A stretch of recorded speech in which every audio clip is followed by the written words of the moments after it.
Penyihir Bell, teror tak terlihat dari Tennessee. Selamat datang kembali di Bisikan Horor. Bayangkan sebuah rumah pedesaan di awal abad ke-19 di tengah ladang luas Tennessee. Sebuah keluarga hidup damai hingga malam itu. Malam di mana suara langkah terdengar di atap, bisikan terdengar di sudut kamar, dan ketukan keras membangunkan mereka dari tidur. Itulah awal dari teror penyihir Bell. Kisah dimulai dengan keluarga Bell di Red River. Tahun 1804, keluarga John Bell pindah ke Red River, Tennessee, sebuah pemukiman sunyi yang kemudian menjadi kota Adams. Mereka hidup tenang hingga tahun 1817, ketika kejadian aneh mulai mengganggu keluarga ini. Malam demi malam, terdengar suara ketukan di dinding, suara rantai diseret, hingga suara-suara bisikan tak jelas di dalam rumah. Awalnya, John Bell mengira ini ulah pencuri atau hewan liar, tapi apa yang terjadi selanjutnya lebih dari sekadar gangguan biasa. Putrinya, Betsy Bell, mulai mengalami gangguan fisik. Rambutnya ditarik, pipinya ditampar oleh kekuatan tak terlihat.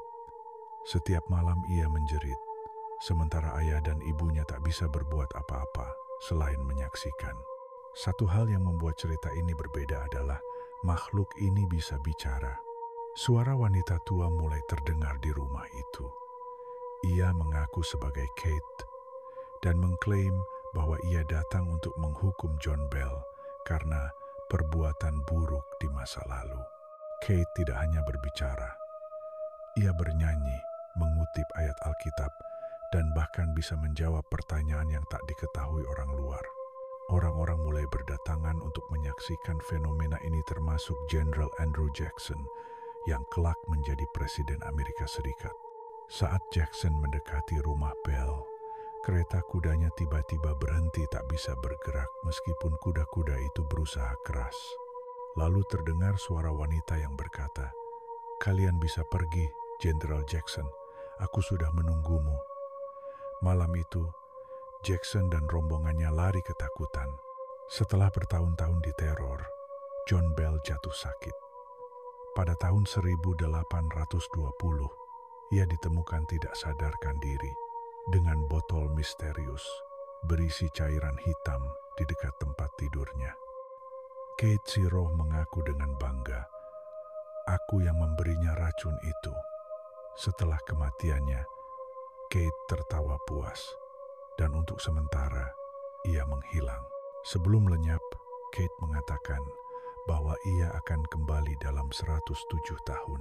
Tepat pada tahun 1935, beberapa kejadian aneh kembali dilaporkan oleh warga sekitar. Lampu berkedip, suara-suara tanpa sumber, dan pengunjung rumah Bell yang mendadak jatuh sakit. Rumah asli keluarga Bell kini sudah tidak ada, tapi gua Bell Witch masih berdiri di Adams, Tennessee. Banyak orang yang mengklaim mendengar jeritan, tawa wanita, atau bahkan melihat sosok bayangan di dalam gua itu. Kisah penyihir Bell telah diangkat ke buku, dokumenter, dan film. Tapi yang paling menyeramkan adalah hingga kini, tidak ada penjelasan ilmiah yang bisa menjelaskan semua kejadian tersebut. Apakah benar ini ulah roh dendam atau sekadar histeria massal?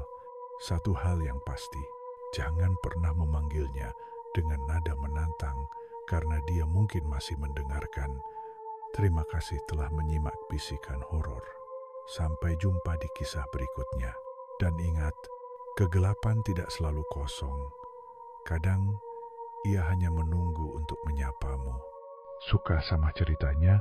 Klik subscribe dan nyalain loncengnya supaya kamu gak ketinggalan bisikan-bisikan horor selanjutnya.